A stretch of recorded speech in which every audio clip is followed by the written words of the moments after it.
Mumbai CSMT ते डहाणू असा केंद्रीय मंत्री रावसाहेब दानवे यांचा विशेष ट्रेननं प्रवास चांगलाच चर्चेत आला।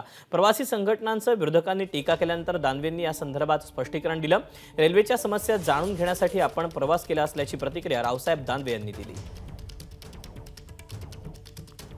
असं आहे, एक गोष्ट लक्षात घ्या की मला जर MRVCचं काम पाहायचं असेल, मला जर DFCचं काम पाहायचं असेल, मला जर स्टेशनचं काम पाहायचं असेल तर लोकल रेल्वेमध्ये लोकांची अडचण करून कुठंतरी उतरणं हे काही योग्य होत नाही।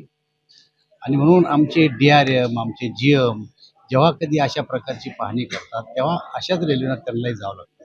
या भागातल्या सोयी सवलतीसाठीच आम्ही आलेलो आहे। त्यामुळं लोकलना प्रवास करायचा ना आम्हाला ज्या पॉईंटवर जायचं ते काम पाहायचं त्या ठिकाणी आम्ही रेल्वे नाही रोखू शकत। त्यामुळे नेहमीचं चालणारं काम आहे, त्यामुळे विशेष असं काही मुद्दामून आम्ही केलं असं नाही। ABP माझा, उघडा डोळे बघा नीट।